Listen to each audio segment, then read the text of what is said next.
Bainakum muharraman. Kedoliman itu saya larang, bukan pada kalian saja, saya sendiri melarang diri saya berlaku apa? Dolim. Terus Allah diceritakan oleh Rasulullah SAW, kata Nabi, Innallaha hayyun karim. Allah itu pemalu. Jadi malu, ini ada Pak Luqman Hakim. Malu kalau ada orang menengahkan tangan, kemudian nggak diijabahi. Saya malu, orang itu sudah ngangkat tangannya, sudah gini kok tidak saya kasih. Terus contoh lagi, ketika Anda merasa aktor pemberi sedekah, aktor apa, itu Allah mengistilahkan dirinya itu mangdalladzi yuqridu waha qardan hasana. Siapa yang mau menghutangi saya? Ini Allah zat pemilik langit bumi yang punya semuanya, tapi mengistilahkan dirinya siapa yang mau menghutangi saya? Siapa yang mau menolong saya? Intan surwaha yansurkum. Sehingga posisi adab ini yang dipakai di pesantren, di semua tradisi kita. Saya kalau merasa di sebagai narasumber, mungkin saya tidak mau ngisi, karena itu jumawa. Tapi kalau merasa disuruh menantunya Pak Kures, Mas Fikri tadi, itu berakhlak sekali. Seorang Gus Bah disuruh sama Fikri Segaf. Oh itu berakhlak sekali itu. Yang nyuruh yang nggak berakhlak itu. Ya Pak Alwi siap itu, keponakan antum itu yang nggak berakhlak itu. Jadi dulu Islam itu segampang itu. Di kitab Bukhari diterangkan, nanti saya berdoa sama Allah supaya nanti ada isyarah supaya berhenti, jadi nggak lama-lama nanti. Nabi itu nggak jaga image, Nabi itu pernah jalan-jalan. Kebetulan saat itu mau haji. Itu dicegat sama perempuan Imra'atun bin Khusam. Itu ceritanya semuanya seputar manusia. Imra'atun bin Khusam ini cantik sekali. Kendali untanya Nabi dipegang, terus kata Imra'atun bin Khusam, ya Rasulullah, inna faridatahu ala ibadi adrokat abi syekhon kabiron. Nah ini saya menunjukkan apal bukan karena saya pinter, bukan, tapi memang pinter bener, maksudnya bukan. Karena kenapa saya nyebutkan Arabnya bukan apa? Karena nanti bisa dikoreksi Pak Kures kalau salah terjemah atau salah arti. Dan saya mohon doa jenengan ini Mas Luqman Hakim supaya jadi kiai. Abahnya itu kiai, saya itu ngefans sama abahnya. Saya sering baca soroh kata, makanya saya tagih. Jadi malah ngarang bahasa Indonesia. Abahnya itu kalau ngarang bahasa Arab. Kayaknya jaga sopan. Kalau nyanyi abahnya kan nggak sopan, makanya terus dibawanya. Itu ya bagian dari Islam juga. Saya pernah ditegur sama murid-muridnya Mbah Mun, Gus, kamu itu ngaji kayak saya, maksimal takrib. Kenapa? Kalau saya ngaji Wahab, kayak Mbah Mun, tidak sopan namanya. Di bawahnya saja, biar tetap apa? Sopan. Teman saya itu ngilhami saya sampai sekarang, bilang gini, Gus nanti jangan terlalu soleh ya, biar surganya sama saya, katanya. Kalau terlalu soleh nanti surganya sama Mbah Mun, apalagi sama Rasulullah sungkan, gak iso ngopi-ngopi. Itu guyon tapi tak angen-angen bener. Ya jadi jangan bayangkan di surga sama Rasulullah sungkan zaman. Zaman kan sudah capek sholat subuh, toh kan ingin nggak subuh. Karena surga. Zaman kan mau poligami aja takut istri, nanti kan bidadarinya banyak. Kalau ada Nabi sungkan. Dan nanti sama saya aja di pinggir-pinggir yang enggak. Supaya enggak apa? Tapi kalau amal pas-pasan, kuotanya tidak cukup, langsung neraka, itu resikonya. Karena pas, sekali nggak cukup, neraka. Makanya kuotanya lebih, tapi surganya yang apa? Biasa aja. Imra'atun bin Khusam itu cantik. Nabi pas itu dionta Ardafa al-Fadl bin Abbas. Fadl bin Abbas ini sepupunya Nabi. Fadl masih muda, masih ganteng muda. Terus Fana dzarul Fadl ilaiha wa nadzarat ilaihi. Nah ini cerita betapa Nabi sebagai pengajar itu manusiawi sekali. Terus falau wa Rasulullah unukal Fadl. Nabi cara sekarang memalingkan Fadl supaya agak ngelihat perempuan ini, Imra'atun min Khusam.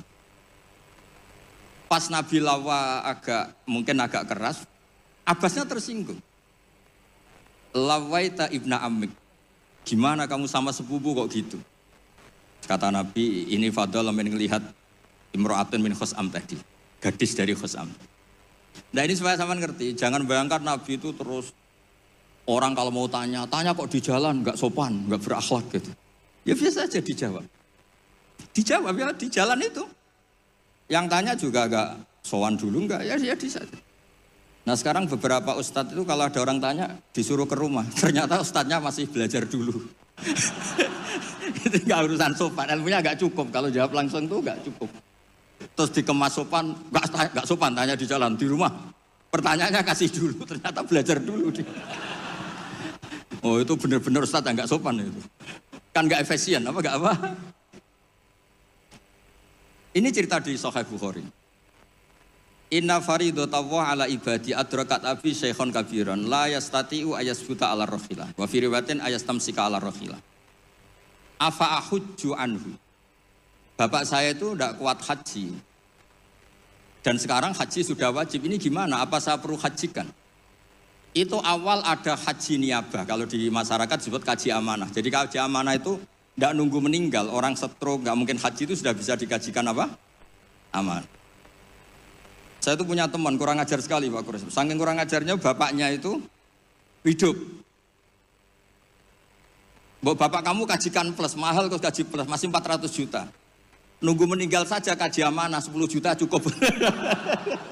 Wah kurang ajar betul itu. Sudah gitu masih bilang, malah infonya Gus, kalau orang Madura berani 4 juta katanya. Wah ngawur betul kamu itu. Itu berkahnya orang tadi, gadis tadi tanya sama Nabi itu akhirnya haji makdum itu 2. Ini saya ngomong fikih, supaya harus aman ngerti fikih.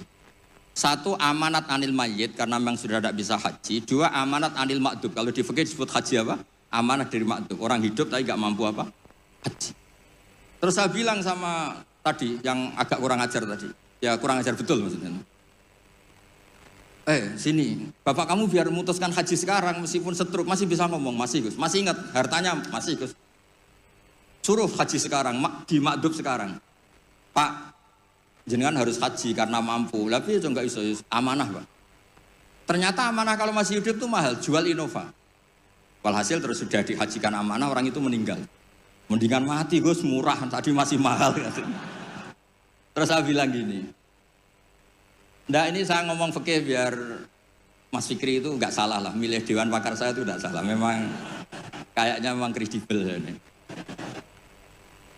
Saya sudah pamit sama Abi Kures. Itu di Sajaratul Ma'arif ada babu dzikri manaqiban nafsi, babu dzikri rajuli manaqiban nafsi. Bab seseorang itu boleh menyebut kelebihan dirinya kalau itu untuk kepentingan umat. Buktinya Nabi Yusuf ngendikan inni hafidun alim, urusan keuangan pasrahkan saya, inni hafidun alim.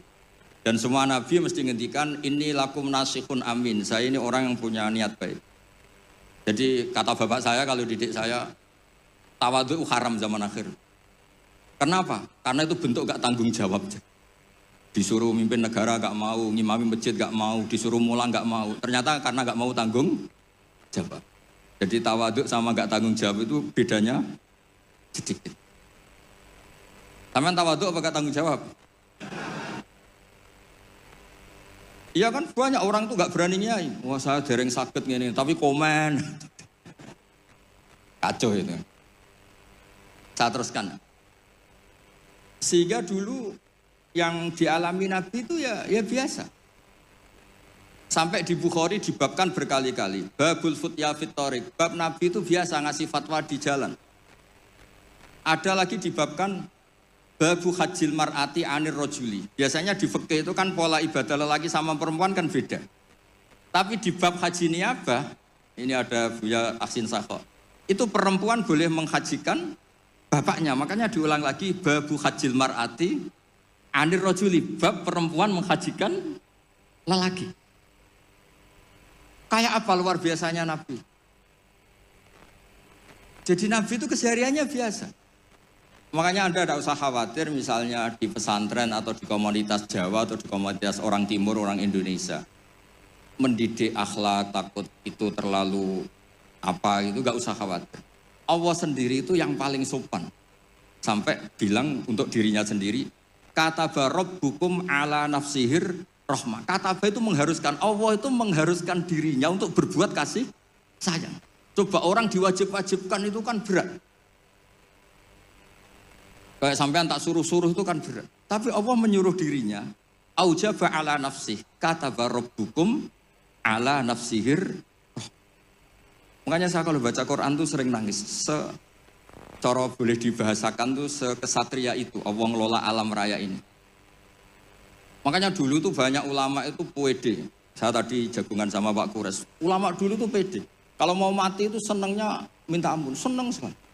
Nggak kayak jenengan, hidup gak berani, mati ya gak berani itu. Wah, itu kacau itu. Mati itu dulu, ini cerita orang dulu. Kenapa ada tarian Jalaluddin Ar-Rumi, tarian kematian, tapi tidak usah ditiru, nanti dianggap aliran sesat. Karena di Indonesia itu kalau aneh-aneh terus bisa di-SK aliran sesat. Meskipun Pak Menteri tadi sudah pulang, tapi kalau tahu sampean sesat langsung dikasih itu. Itu Jalaluddin Rumi, pas mau meninggal itu santri-santrinya nangis. Terus kata beliau, kamu harusnya nggak usah nangis, kamu harusnya seneng. Kamu punya guru yang sekarang mau ketemu sama yang sangat dicintai. Kamu itu santri bodoh betul. Gurunya mau ketemu yang dicintai kok kamu nangis. Ayo tertawa semua. Tapi kalau kamu praktekkan, di Bengkolang orang banyak kamu. Itu akhirnya santrinya senang gurunya. Alhamdulillah guruku meh mati, alhamdulillah. Tapi dilihat kematian adalah awal ketemu yang dicintai. Lah begitu itu ya bersanad. Ketika Bilal, Sayyidina Bilal itu mau meninggal, itu orang sekelilingnya nangis. Beliau ya marah, jangan nangis. Ghadan nalqal ahibbah Muhammadan wa hisbah. Besok saya ini mau ketemu Rasulullah Muhammad. Kamu gak usah nangis. Ghadan nalqal ahibbah Muhammadan wa hisbah. Tapi mereka mengajarkan kebenaran itu rileks. Ya mengajarkan kebenaran itu rileks. Ini cerita sunnah Rasul yang mudah kita tiru. Sama nggak usah bayangkan jadi kiai sufi terus terkenal wali repot. Bisa kiamat kalau yang jadi wali sampean. Saya keberatan, betul keberatan. Mungkin Pak Kures nggak apa-apa. Orang sepuh itu biasanya legowo, gak apa-apa yang wali kowe. Saya yang komplain. Nggak terima saya. Karena nggak lewat saya, kalau lewat saya lewat orang dalam. Dulu Nabi Ibrahim itu pernah ingin umur tua. Allahumma rzuqni umran tawilan itu. Ini cerita kalau Allah itu ngelola agama ini ya seni, nggak terlalu serius. Sama Allah itu nggak dijawab. Ada orang sepuh sowan ke Nabi Ibrahim dikasih anggur. Ketika dimakan dikunyah keluar lagi, ngalir lagi. Ketika dikunyah ngalir lagi keluar. Orangnya sepuh. Nabi Ibrahim langsung masuk kamar. Ya Allah, ini engkau nyindir saya. Mungkin nganti tua, ya senasib pemuniku. Akhirnya, ya Allah, doa tadi nggak jadi.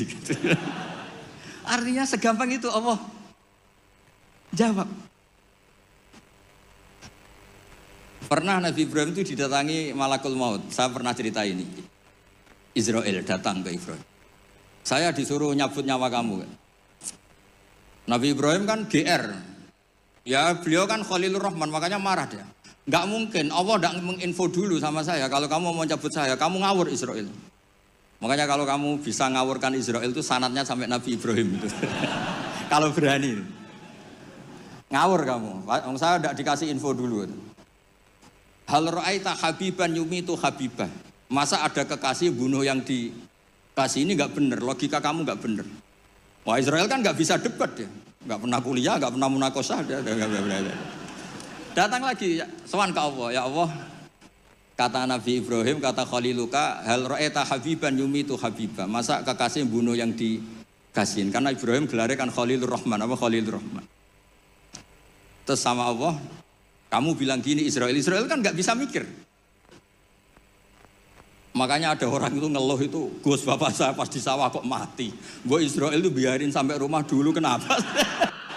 Pas di sawah mati, di pematang sawah itu.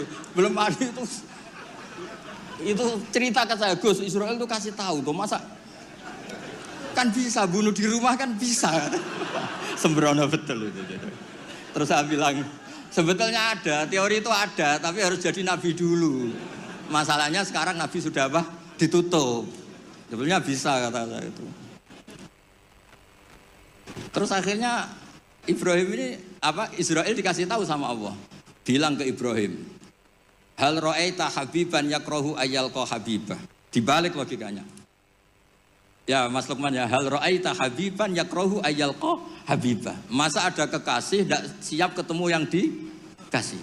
Katanya kamu tuh kekasih Allah, masa ketemu tidak berani katanya. Oh, ketika langsung Nabi Ibrahim marhaban, oh ya gitu. Masalahnya Anda tidak kekasih Allah. Makanya jangan mati dulu. Nunggu di ACC jadi apa? Kekasih. Nanti baru mati. Jadi intinya beragama itu rileks, ada diskusi, ada somasi, ada komplain, nggak apa-apa. Yang penting ini karena merasa nyaman dengan Allah Subhanahu wa Ta'ala.